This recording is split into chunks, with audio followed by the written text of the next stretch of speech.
Now maybe this will give us a better chance, moving forward. Believe in Mike. I made that announcement for lots of reasons. Certainly didn't want a decision like that to hang over anyone's head, and we got to get better. And sometimes, maybe change is good. And as I expressed to Jackson, this is a moment. Jackson's going to have an amazing future and career. He's going to play this game a long time, and all of that will work itself out in due time. And that might be, pulling the trigger even on Saturday night. We know how the game of football is sometimes. So he's got to stay ready, and he understands, where he has fallen short in his responsibility. But anything that he puts on tape, to me starts with us, as a coaching staff. And so you're either coaching it, or you're allowing it. So we got to get better there, and think that maybe Mike will come in and, he's a very talented guy, not a really experienced guy, but he has certainly shown that he's got the right stuff to do it at different times since he's been here. Brent Venables, ladies and gentlemen, a 54-minute press conference on Tuesday. Welcome back, Eddie Radosevich, George Stoya here from the SoonerScoop.com studios. Welcome back to the SoonerScoop.com YouTube channel, and the change has been made. Michael Hawkins, obviously, that was the big story coming out of Monday night in terms of it was officially official, right? Michael Hawkins is your starting quarterback as Oklahoma heads on to the road for the first time this season, and coming off the loss, there's obviously some changes that certainly needed to be made on the offensive side of the football. Welcome, Giorgio. How are we? I'm great. That was maybe the best Brent Venables press conference in his tenure. And I say that because it was very revealing. Sure. He was very honest, and he was very passionate. We joked in the office that it was almost like a venting session. I think that the media today served a little bit as Brent Venables' therapist in a way. Yes. I think that he needed to get some things off of his chest in terms of the offensive production through the first 4 weeks of the season. And it felt like, who knows what's being said behind closed doors, but it felt like a lot of what was maybe said behind closed doors all of a sudden was in this press conference today, or at least in some fashion, some of those conversations that they've had, whether it's, hey, Michael Hawkins gives us a better chance to do this, or hey, maybe we need to, run less RPO stuff, or, moving Jacobe Johnson over, whatever it is, we'll get into it. There's a lot to get into from what Brent said, but it was fascinating stuff to he had a 19-minute opening statement where he basically went through, different plays throughout the Tennessee game, why they made the decision to make Michael Hawkins the starter, why they made the decision in game to make Michael Hawkins the guy at quarterback. I don't think he received one question about the defense today. I think who's coming off of maybe one of the better performances that an OU awesome. defense has put together in years, literally and years. We didn't get. I think there was one question about Auburn. Sure. By the way, they play Auburn this week. Yeah, so it was a lot of how they plan to fit the frustrations with the offense, I would say, and then which two, probably match up with a lot of you out there. And two, how they maybe plan to go about fixing it. The TLDR, and we're going to get into a bunch of this stuff, was the offense needs to be better. Jackson Arnold, I think in a way, and we talked to Josh about this on the Game Day Rewind that you can watch here on the SoonerScoop.com YouTube channel. It's been so bad that Jackson Arnold was going to have to lose this job, and that's what happened. The turnovers, I think, as we'll kind of find throughout the program today, is a theme. The turnovers were not only costly, but they cost him his job. Yeah, and it kind of started to it goes back to decision making, right? Sure. And him not seeing things the way that they need him to, whether that's not handing the ball off on some of the RPO stuff, or just not seeing coverages the way that he should be seeing them. And so I think that for Brent and the staff, it was leading to, it wasn't just that he was making mistakes and maybe missing a guy open, or the handoffs or whatever it was.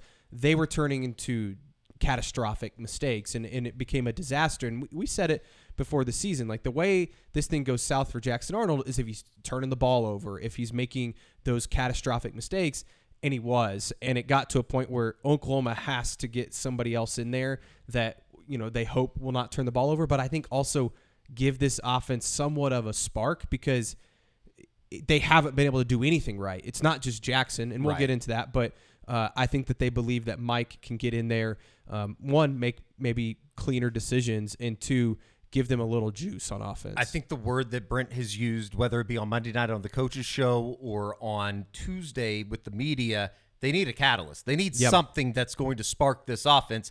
And again, when we're talking about the quarterback change, it's not all Jackson Arnold's fault that this thing is maybe one of the worst offenses Oklahoma fans have seen in the last 25 years.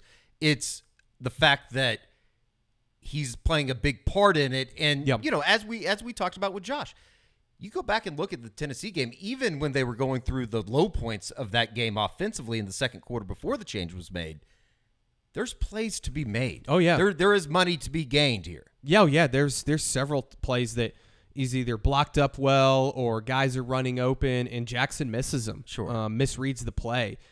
Or plays that he just has to eat it, and he doesn't, and he turns it over. And so those situations can't happen. Against good football teams, you're going to lose. And we saw it against the first three non-conference opponents. Right. Like, you could live with it then because those weren't great football teams. You're better than them. You can get away with it. Damn near lost because of it against Houston and Tulane, but you got away with it. And then I think once Tennessee came to town, it was like, you can't do that against a good football team. So I think that they're hopeful that somebody like Mike Hawkins can come in and make those decisions. And what we saw from Mike, and we'll see if he can continue this, and as a true freshman, you're going to go through some growing pains with him, but he was quick in his decision-making. He was accurate with his passes. He could take off and run when things did break down. So I think all of those things, the coaching staff said, we have to try somebody else here. Brent Venables was asked about the timing element that comes with the change at quarterback, and here he is today talking to the media. Evaluating things at the quarterback spot, what was it that you learned maybe over those 36 hours or whatever it was to making the decision, and how important was the timing element of it to have Michael ready, have talked to Jackson about it? Yeah, and like I said, within the game, the decision making was different at times. It was just, and what happened was we led to 3 turnovers, and where, again, things that can't happen, whether it's field position where it absolutely can't happen, or maybe where things weren't forced, and that's and then some of the other basic decision making where I know what the rules are and we're not doing what the rules are, and that happens sometimes. And for us in that game, in that moment, just felt that I don't know if we can, quote unquote, recover from it in this particular moment, and didn't really want to have the tolerance. It was just getting away from us. And if it was still 3-3, you might be able to tolerate it. And like I said, we had the first turnover, and we turn right around and we go down, on a 10-play, 55-yard drive. I wish we could have scored a touchdown there, but we were able to overcome, in that situation. But that played a big part of it. Field position, being in plus territory, right there at midfield, and then we turned it over on defense, and they get it right back, and we're just giving it to them on another one, and then the conversation is like, like I shared, I'm like, look, Danny Stutzman, if he's supposed to come off the edge and he doesn't, and now the quarterback breaks contain and runs 35 yards for a touchdown, and then he comes back the next drive and we don't cover the vertical, you're supposed to play him in vertical hook technique and carry the seam down the middle, and you don't do it. He doesn't do it, and they throw it for 50-yard touchdown, and then comes back and gives up another explosive play because he's just not doing what he's supposed to. His butt's coming out, and to me it shouldn't. Again, there's a lot of other moving parts. Danny not executing would be on him. Just he didn't go run the blitz, or he's not in the A gap when he's supposed to. Sometimes at quarterback, there's a lot of other moving parts that affect you too, and so I get that. Try to weigh it all together, but he understood. He had a great mindset. No surprise. He's a tough guy. He takes responsibility. No, didn't make excuses. And as we know, we've seen lots of different scenarios go down, and you put your head down and get better. That's it. That's what you can control, and so he's doing that. There's a lot of moving parts, aren't there, George? I mean, obviously, this doesn't get anybody off the hook. Offensive line's not been good. The tight end unit, blocking-wise, has not been good. Wide receiver, I think it's been well, talked about, covered, just in terms of it's a fact. It's kind of one of those things that we talked about a couple weeks ago. It's a fact. They're down their top 4 wide receivers that you thought were going to be big parts of this offense when we started this thing back in August. Yeah, and they could be down Deion Burks this week. We'll see what his availability is. The availability report coming out on Wednesday night. So make sure you're staying tuned for that. It'll be on Soonerscoop.com. But, yeah, look, I think that Brent makes a really good point, is that the quarterback, even though he is the quarterback, he is still someone that has to be held accountable for when he makes the mistakes, right? Sure. It's like what we've seen on the offensive line. When, Heath Ozida comes into the game and he, gives up a couple sacks or whatever it is, and I'm just using Ozida as an example. There's been several guys on the offensive line that does this. They're going to pull him, right? Logan Hallen's a really good example a couple weeks ago, right? He gets beat like 3 times on one possession, and they pulled him. He didn't come back in the game. Quarterback is also somebody that has to go through that. They have to be held responsible for that. And so I think that by putting Mike Hawkins in, it's just a sign of, hey, like Jackson hasn't been able to hold up his side of the bargain too. Yes, there's a lot going on around him, but he's got to hold up his side. Now, what we'll see with Mike Hawkins, I think, is going to be really interesting, because is it going to be a situation where, what if Mike goes out there and he excels, then maybe the quarterback was the problem, right? If he goes out there and struggles, then I think they have so many issues that you're like, they got to fix the offensive line. They got to fix wide receiver. Maybe they need to make a change at play caller. Like, sure, all of those things are going to be up for discussion if they go out and put together another stinker against Auburn. And I think that what's going to be interesting is to see how glaring those issues are. Can they fix some of them? Because if Mike Hawkins is going to succeed, as good as he might be this season and beyond, he needs some of these guys to step up, right? Like, he needs some of these wide receivers to take that next step. He needs a Jaquez Bedaway to continue to play well. He needs some of those younger freshman wide receivers to do some things, the tight ends to actually block somebody, the offensive line to come together. So it's not all on the quarterback, but I do think that what Brent said is very interesting in terms of, everybody's held accountable, even the quarterback. Before we get to Brent Venables talking a little bit about the situation at quarterback and everything that went into the decision to go on with a true freshman and Michael Hawkins making his first road start on Saturday at Auburn, it's time to tell you about our friends with Homefield. Our good friends with Homefield. Obviously, all you got to do is go to homefieldapparel.com. George, I know that we've taken advantage of it. We've gotten some stuff. You got some stuff for the family, didn't you? I did. I've got it right here. Some T-shirts. I like it.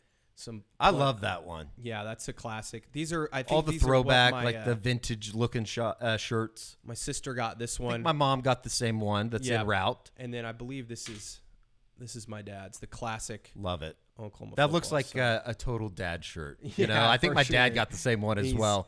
He loves that one. I just think the vintage stuff is great. All you got to do is go to homefieldapparel.com. 15% off your first order using the promo code SCOOP. That is 15% off your first order using promo code SCOOP. Homefieldapparel.com. I know they had a really good time when they were in town for the Tulane weekend. And, yeah, they sold out all of their stuff. Unbelievable. So. Yeah, they were going to have that third pop-up on Saturday and sold everything out in the first 48 hours here in Norman. So homefieldapparel.com, 50% off. Just use that promo code SCOOP. Now for more on the OU quarterback situation, Brent Venables, it was obviously the big story of the day on Tuesday during the 54-minute press conference. Here is the head ball coach. Yeah, absolutely. Everything that you just said goes into all of it. And a lot of it was things had not been easy through the first part of the season. And again, for not just because of him, he did plenty of really good things too. And so you evaluate a body of work, and there's every position you evaluate some ways the same and some not the same. And as you alluded to and I spoke about earlier, and certainly it wasn't easy, but within the game, and now it's 19-3 because of a lack of consistency, continuity, decision making, not just on his part, but he is a part. And then again, where those turnovers happen, and you get these small windows of opportunity, you get the ball at midfield or plus territory, man. You gotta taste blood, man. You gotta step on the throat, and you gotta make people pay for that. And those opportunities just don't keep happening. And so just weighed it all together and said, we need something different, and right now, and felt that maybe that could be, the answer. Jackson, this is a moment. Jackson's going to have an amazing future and career. He's going to play this game a long time, and all of that will work itself out in due time. And that might be, pulling the trigger even on Saturday night. Just we know how the game of football is sometimes. So he's got to stay ready, and he understands, where he has fallen short in his responsibility. But anything that he puts on tape, to me starts with us, as a coaching staff. And so you're either coaching it, or you're allowing it. There is like a personal side of this that just from a Jackson Arnold standpoint, you feel for the kid, obviously. It's, I'm sure embarrassing to a certain extent to be benched, and particularly at home through the struggles through the first couple weeks of the season.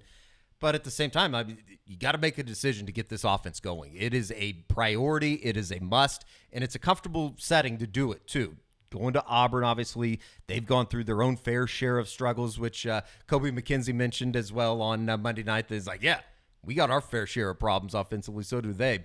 At the same time, it is going to be, a interesting setting here over the next couple of weeks, because you go into the bye week next week. You got Texas coming out, South Carolina. The list goes on and on. The competition's only going to get tougher.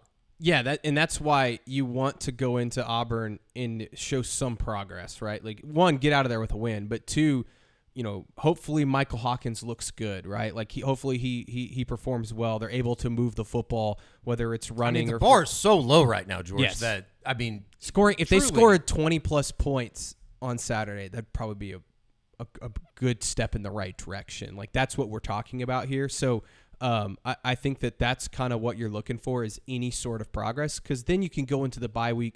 Maybe you can change some things up. You get some guys healthy. I mean, Sure. That would be huge. And then you put all of your eggs into the beating Texas basket, right? Like I think that the bye week's going to come at a pivotal time. So you have to get through this week. You have to find some stuff that you can have some success. I think that the defense should be able to have a lot of success against this Auburn offense. They've turned the ball over a lot this year. OU has forced a lot of turnovers this year. So I think that they'll find some success there. It's just on offense. And this Auburn defense isn't great. They're it's a very average group. So Oklahoma decent up front in the front seven, which could be a little scary considering where Oklahoma's at offensive line wise. Yeah, but it's definitely not Tennessee level. I would say it's more in the Tulane, Houston area, closer to that than the Tennessee level, in my opinion. Sure. But Oklahoma should be able to find some sort of success. They're also getting a break that I'm not saying it's going to be easy to play at Auburn, but they're not having to play at night. Obviously, the Auburn fan base is pretty pissed off right now, probably way more pissed off than the Oklahoma fan base. So maybe that crowd isn't as raucous. So, again, it's going to be a tough environment I on the almost road. go the other way. And You think it's going to be crazy? Well, I just not necessarily crazy within the stands, but I do think that this is an Auburn football team. And we'll get much more into this on Thursday during the game day preview, just in terms of if now's the time to rally the troops, if you will, to save a season. It would be this weekend, would it not? Oh, yeah, for sure. And this is the final home game. Auburn opened the season with 5 consecutive home games. They're getting ready to go out on the road themselves. Yeah, I get what you're saying. I just think also that at the first sign of negativity this Saturday, you could probably take them out. Right. So like if you can go in and put together a good opening drive, whatever it is, we'll get into that stuff Thursday, but overall, this offense needs to find something it can hang its hat on this week, whether that's Michael Hawkins' run game or some quick stuff, or maybe they find some explosive plays in the vertical passing game, which we haven't seen all season. Like, they got to find something that they feel good about heading into the bye week. No doubt about it. And as we said, you made the quarterback change. Everything else has to come together as well. This hasn't been just a quarterback exclusive situation because of their struggles. Yeah, and it's execution stuff, Eddie. I understand, and Brent said this today. They've had injuries, and that's a tough break. and it's a valid excuse. But at some point, some of these guys have to get better, and you haven't seen that on the offensive line. They're missing protections. They're missing blocks in run game. You look at the wide receiver stuff, like they've not been good at blocking on the perimeter. They're not getting open down the field. We'll get into Jacobe Johnson, and maybe he can help them out a little bit at that spot.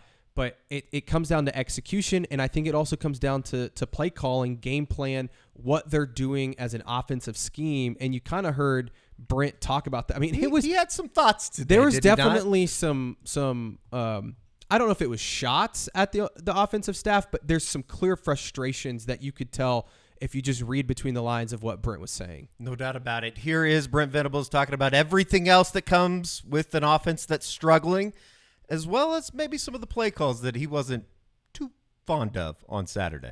Receivers running routes. And again, we on one of the RPO, where the receiver didn't run the right route up the field, the vertical part of the route that is the part of the RPO. So he's blocking instead of running the route. Well, we look out there and there ain't nobody to throw it to, and so he pumps and the guy doesn't run the route. And so that happened. But we're supposed to, again, just hand the ball off on that exact look. And, for me, like I said, you try to don't give them too many options. How about that? If you're supposed to blitz outside contain, you stay outside of everybody. If they put two tight ends over there, stay outside. If they got just a two-man surface, stay outside. You're outside. Not, well, if they do this and you can come under, but you got to get back outside. You don't do that. You don't give them too much autonomy, and especially young players that sometimes they'll swim a little more, their heads swim a little more than maybe a veteran player that you can give a little more autonomy in the right moment. So, but yeah, it's protection. It's, running the right routes with the right depth. It's getting open. That's a thing too. Maybe it's not, nobody's open. So a lot goes into it. And, like we talked about a week ago in the Tulane game, the running back's supposed to block that B-gap backer. Well, the running back took off running over there. And guess where the B-gap backer went? Right into the quarterback's face. And he broke the tackle. Now he's under pressure. And, next thing you know, it's a pick six. So that's the stuff. And I know so you're just writing a story. But and there's countless things like that can happen, as we all know. The safety, again, same thing. The basics. We get a false start when the ball's at the 4. Back it up to the 2. Don't love the play design whatsoever. That's not what we practiced, and that's what we called. We have some miscommunication, and we turn a guy free, and it tackles us, in the end zone. So that's what we get. And it'll continue to happen if we don't do a better job. And it's just not good football right there. Everybody, defensively, I don't draw up any scheme defensively where I expect somebody to have to whoop somebody, whoop a blocker and make the play. If that happens, fantastic. Do we teach you how to do that? Yes, we do. But I expect if there's one blocker, there's two gaps. There's a gap outside of the blocker. There's a gap inside of the blocker. Our job as a staff is to have two defenders ready to defend that play. If that's a perimeter screen, if that's an isolation play, if that's a counter play, if that's a quarterback draw, that's our responsibility. And the flip side, on the offensive side, it's the same thing. Having hats for hats, the first play of the game, we got a bad snap. Javonte thinks the ball goes over his head. It's a bad snap. We got the thing hatted up. You got a split offensive concept where you have, half the defense has to move this way. We got half the defense has to be over here, and we got them outnumbered. If we're able to have a clean snap, a clean handoff, we're going to be up to the safety. And so that's what you want, from an offensive standpoint. I'll put it this way, and I tweeted it during the press conference on Tuesday. It reminds me, and we don't know exactly what's going on in the Switzer Center, obviously. We're not there. But it reminds me of, like, when my mom would give me multiple warnings, and then you get shot the look, and it's like, oh, okay, I probably need to stop doing whatever I'm doing because you're treading on thin ice type of deal. Did you get in trouble a lot as a kid? Yeah, occasionally. Yeah. Occasionally, I think is probably the best way to say it. But, I only had to serve one detention, but that was because I consistently asked my chemistry teacher for about the better part of a month if I could borrow the Bunsen burners on the weekend because I was making meth.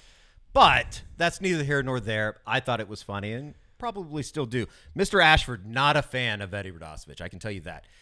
But what I'm saying is it seems like this offensive staff is treading on a little bit of thin ice right now with the head coach. They're coaching for their jobs. I mean, that's the reality of the situation. If they go out and they lose to Auburn and this thing doesn't look any better, I mean, do you think it would be going into a bye week? I mean, usually that's a cliche line if they were to struggle on Saturday, and we're obviously projecting, but who knows what would happen? I think it would Maybe have they to would be. make a It would change. have to be really, really, really, really, really bad, which it has been at times. So I'm not saying that's out of the realm of possibility. I don't know. I don't want to speculate, but Sure. it would make sense, right? Like if you're going to make a move and they look terrible. I don't think that they're going to clean house. No, over the no, course no, of a no, bye no. week, but maybe a change up play call or something along those yeah, lines. and I think everybody in that building knows that. Like, listen, these guys understand that's part of the gig, and the offensive coaches aren't stupid. Like they know that this thing hasn't been good enough, and I think it was interesting just hearing from Brent today because he was so upfront and honest about it, and basically I think telling us some of the stuff that they've been talking about behind the scenes, and he was blunt, and he just said it has to be better. I think there was one point where he said, listen, we have to get back to the basics, and he's tired of saying that, but it's true. Like they have to get back to the basics. I think they have to simplify some stuff, the RPO stuff where maybe they take less options out of these guys' hands and they simplify and say, hey, we are doing this on this play, and that's it, right? And I think that is part of it. So it's going to be interesting, man. This is like I was telling my dad this the other day, who, obviously big OU fan, is very invested in all of this, but this is a very exciting week. And in a way that it's like, we're going to know so much about this team, this program, Brent Venables' tenure at Oklahoma on Saturday. Because if Do you say that because changes are expected to be made? Yes. Like if they go out and they run the same stuff they've been running, and maybe they go out and they run the same stuff and it's executed better, Sure. right? They find something to make You have sure to they marry some changes like you can't change schematically. your whole offense, right? Right. You're not going to just go out there and they're going to all of a sudden run the triple option. Like that's not going to happen. But I think that if they go out there, like we're gonna know so much, because if they go out there and they run the same stuff and they still can't execute it, then we're gonna know that they're gonna have to make some changes at some point. I don't know if that's during the bye week, if that's after the season, whatever it is, something's gonna have to happen. But that's also like Brent inserting himself. Do we see some different schematics? Like, does Brent help more with the offensive side of the football this week during the week at practice? I'm guessing he is. I'm guessing that there's been a lot of long nights. There's been some meetings in that meeting room. I'm sure it happened Saturday night.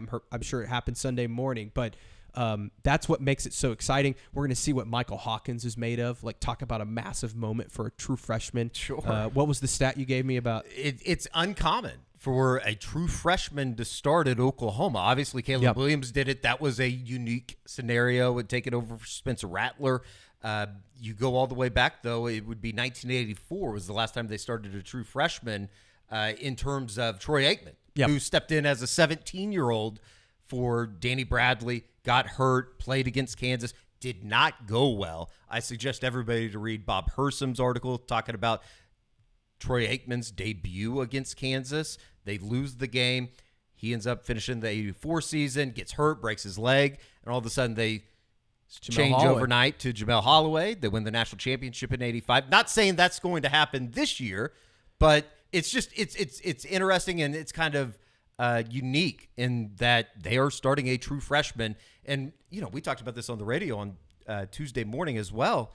It's kind of crazy that we were always looking at the Auburn game, right, as this is the big moment for Jackson Arnold. He's going to be making his first road start. It's not Jackson Arnold. Michael Hawkins. It's Michael Hawkins. It's crazy. And that's what I mean. It's like, it's kind of exciting to think like we are going to find out so much about this team, whether it's Michael Hawkins, this offensive coaching staff, who they play at wide receiver this week, Brent Venables and how much he controls it and maybe changes what they're doing. I just think we're going to know by like 6:30 on Saturday, where's this thing kind of headed. It seems like everybody's frustrations have been heightened to a certain extent coming out of Saturday because of the way that the defense played. And you get the feeling that this thing is real. They are really good. They're now in the top 10 in the country in stop rate. Everything is lining up that you don't need an offense that's historically great. No. I'll take a below average offense, which they're way below right now. Yeah, you would take top 75 offense right now, but their offensive rankings are just so ridiculous. So yeah, you're right. Like, and that's what I'm saying is like, can they show us something on Saturday that's like they can get to that level and go and win eight games this year, right? Like that would be a huge success if you can turn this thing From where around. it is right now. It's almost unimaginable now. Yeah, and that's the thing is like, if they go 6-6, right, and they just barely get to a bowl game, they're probably going to have to make staff changes at the end of the year on the offensive side of the football.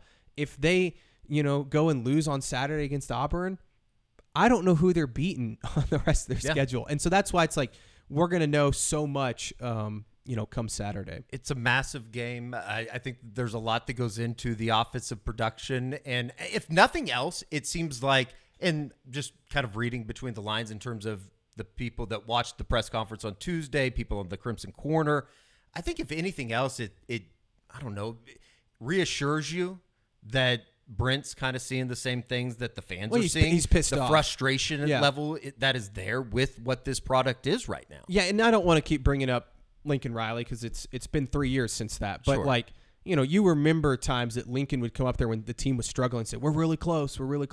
Brent didn't say that. I mean, he basically said, we're not close at all. Like, we have to go back and start from scratch. And I think that that's refreshing.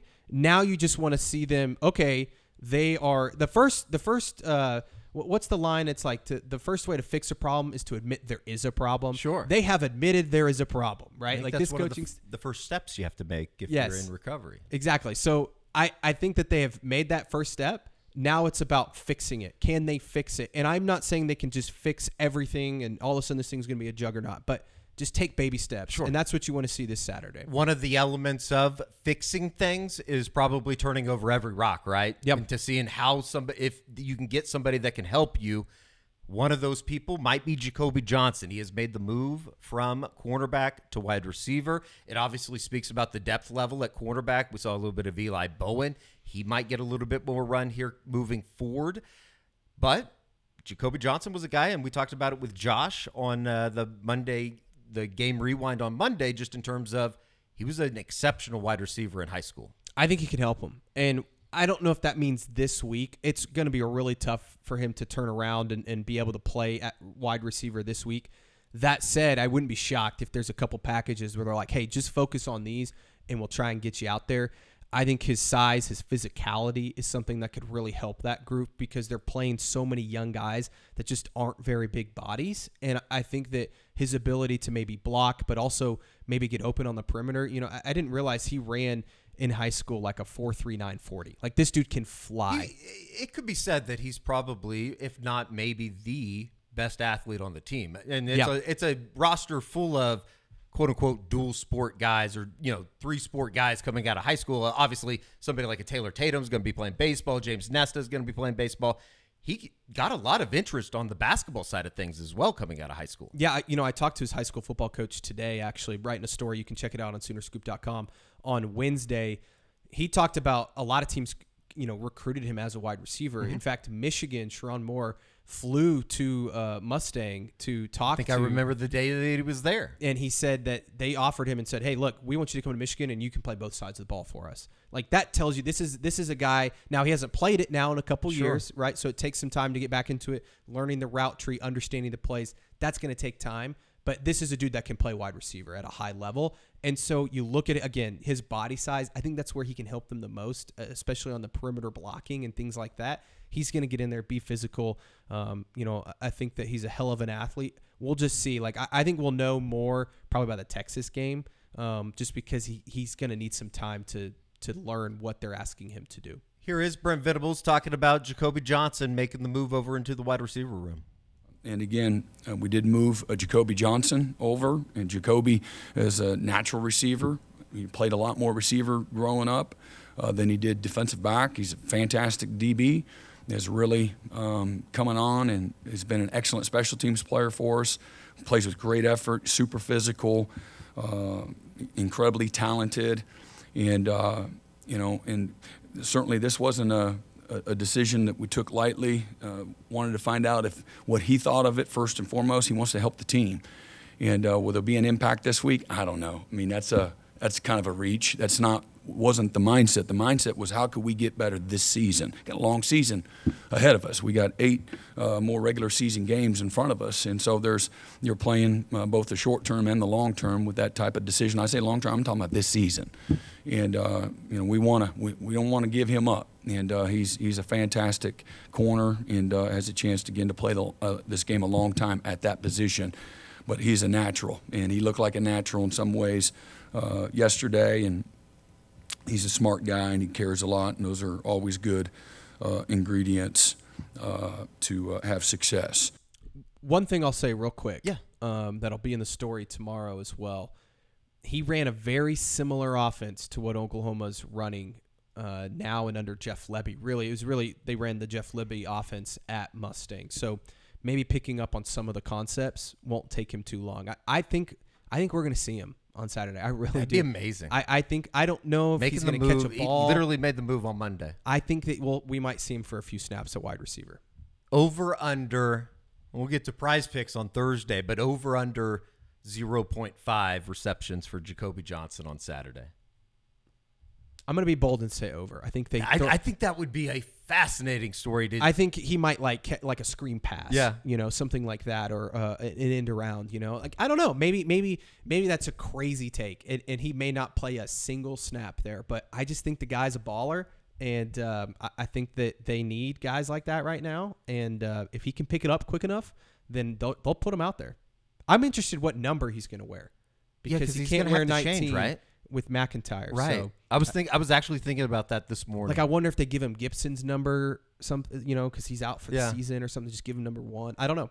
We'll see. One more item before we get to the final thing here, just in terms of offensive line wise. Obviously, I think the cliche line around here has been, or the buzzword maybe even, is just got to get them healthy. Branson Hickman got back in on Saturday against Tennessee.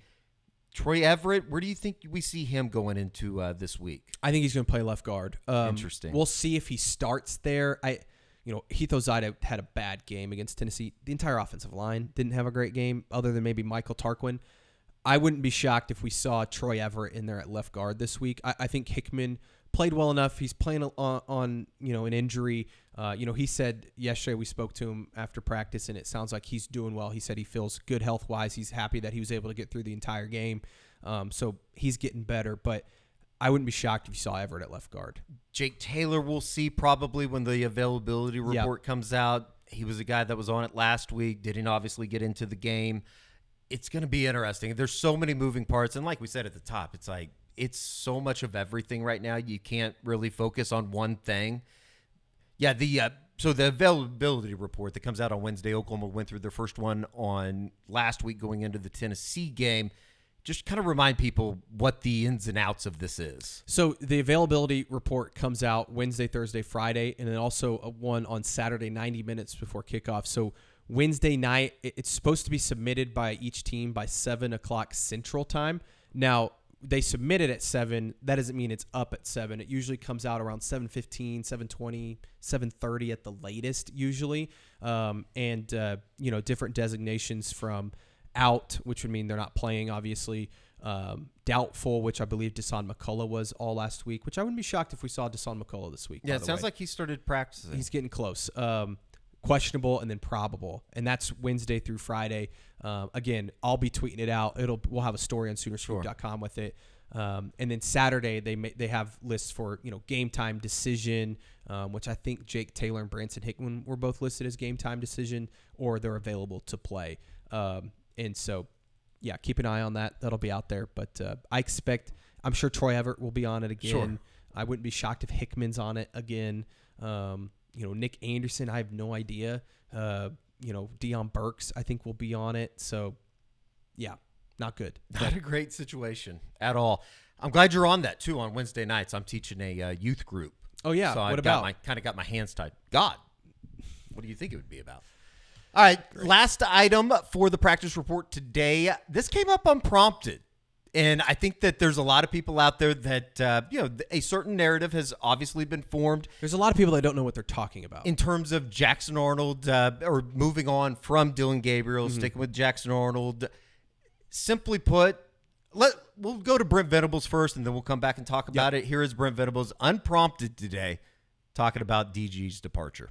At the end of the year, had a meeting after a few weeks at the end of the season where Dillon Gabriel came to visit with me. He wanted to have a meeting and let me know that he wasn't going to play in a bowl game. And so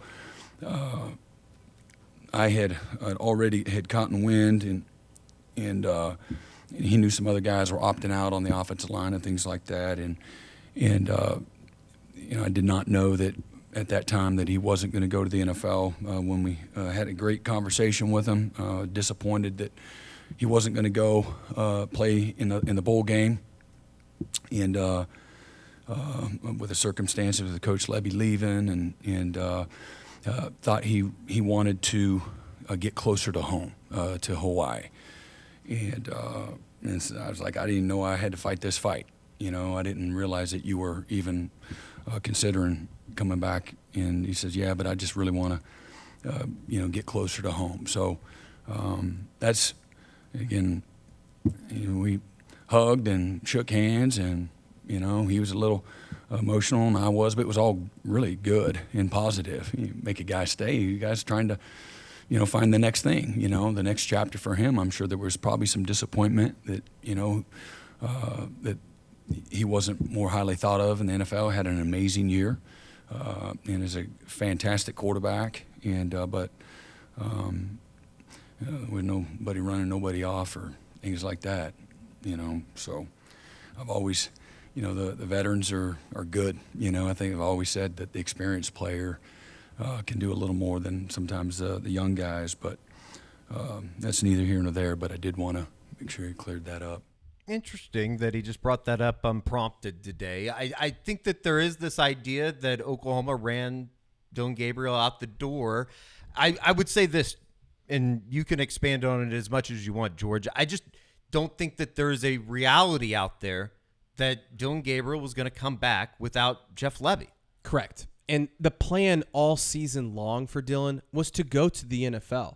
And he thought he had played. And he was open about that. He was been on our show. talking about it. He was on our show. Been on the SoonerScoop.com YouTube literally channel. explained this and said that his plan all along was to go to the NFL. Jeff Levy leaves. He gets his draft grade back all within a week of each other. And he goes, damn, that's not what I expected. He didn't expect for Jeff Levy to leave. He didn't expect to get an undrafted grade back. And so now all of a sudden he goes, well, I think I want to play one more college football season. I'm going to do it on my terms. I'm going to do it where I want to do it, closer to home. I'm going to do it at a place that I'm going to find a lot of success. Dillon Gabriel's not stupid. He knew what was going on at Oklahoma, right? They're replacing the coordinator that he knows and why he came to Oklahoma, right? They're going to have to replace that. They're replacing an entire starting offensive line. That they've got some wide receivers back, but he loses his guy in Drake Stoops. There was a multitude of reasons to believe that Dillon Gabriel was never coming back to Oklahoma, no matter the amount of money that Oklahoma could have offered him. This narrative. I think it's also crazy, too, to think that Oklahoma would have just said, all right, we'll give you $2.8 million. Come on back. That's not reality. No. I don't think anybody out there is making that much. No, and it can also be true that Oklahoma was betting its future on Jackson Arnold. Sure. The plan was always to have Jackson Arnold be the starting quarterback in 2024. They believed in him. They thought that he could be that guy, right? That doesn't mean that they, didn't, Dillon Gabriel was never going to come back. So it's a crazy conversation to have. And it doesn't matter at this point. It's crazy that we're now sitting here, and I get it. Everybody wants to look back and be like, well, wow, Jackson's stunk it up. Oh, you should have kept Dillon Gabriel. That wasn't an option. It wasn't something, I guess they could have got on their hands and knees and begged for him to come back. I don't think he would have ever come back anyways. I don't think that they also probably, I don't know. It's one of those things. And we've talked about it in the office before, just in terms of it's a situation that, had Levy been coming back, that's a conversation. I think OU would have definitely considered saying, all right, more importantly, led by possibly Jeff Lebby. And, hey, come Correct. back. Let's do this again. Right. And so I don't – it's a crazy conversation. A lot of people that don't know what they're talking about, and saying that OU didn't want to pony up the NIL money. We've seen OU pony up the NIL money when they want to. So I just don't. Sure. And for, I think the term that always comes up when we've had these NIL conversations before, the market value. Yeah. They're not going to overpay for people, and especially for just 1 year. If you're looking at building a program or whatever you want to do. Yeah, they were betting on the long-term future of it. And also, again, I think when Brent Venables had that meeting that he's talking about, he knew Dillon literally straight up told him, he's like, I'm not coming back. Like what at that point, if you're Brent, you're like, no, please come back. Like, I don't buy that that's something Brent would do. Yeah. It's, I don't know.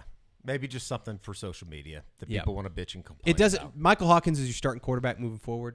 None of it matters. Whatever decision, whatever happened back then, if Brent Venables gets fired in the future or something, maybe you can look back on that and been like, man, he should have got on his hands and knees and begged for Dillon Gabriel to come back. But I also don't think Dillon Gabriel would be having the amount of success this season that he's having at Oregon or that he had last year at Oklahoma with what has conspired here. If you want to use like the completion percentage as like a big sticking point, that's why they should have brought him back.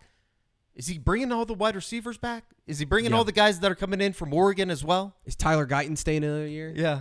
It's a lot of moving parts. Obviously, Oklahoma has to figure this thing out offensively. They will attempt to do so when they head out on the road for the first time. It'll be interesting here on the back end of the week to keep an eye on the weather, see what I know you're very concerned Hurricane Helene is going to do to the Gulf Coast. It's a big storm. Yeah, well, you have to be out on the field. As long as we get there, I'm cool. We'll be fine. Yeah, we got some rain gear though. We'll be good. It should be fun. I'm excited about this trip. I'm just awesome. as much as I'm excited about all the other trips. Can you say the SEC stadium's country. name the right way? Jordan-Hare. Hopefully we get some Jordan-Hare. Auburn fans watching this week. I know we got a ton of Tennessee fans. Tennessee fans last week. You scumbags. They're probably I hope still you're tuning still in. watching. Yeah. But no, it's going to be fun. 2:30 kickoff, ABC. We will be back here on Thursday to talk about everything that is coming with the game day preview and catching up with Justin Hawkinson as well. He did some of the game day preview stuff or the opponent preview stuff that we ran right here on SoonerScoop.com.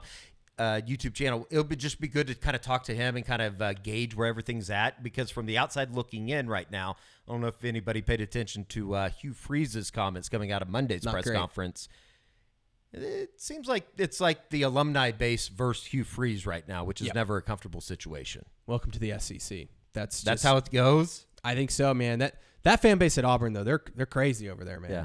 Well, probably because Alabama's a better. We also program. got a great guest on Family Business this week, Aaron Murray. Looking forward to it. Done a lot of really good YouTube breakdowns awesome. with, obviously with Jackson, and he did one this week with Jackson and the things that went bad.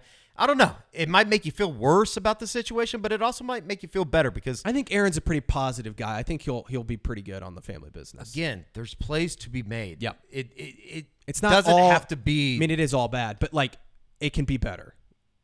It has to be better. Yeah. Or we're going to be in for a long season here on the YouTube channel. We might just turn this into an OnlyFans. For George Stoya, I'm Eddie Radosevich. We'll see you right back here on the SoonerScoop.com YouTube channel.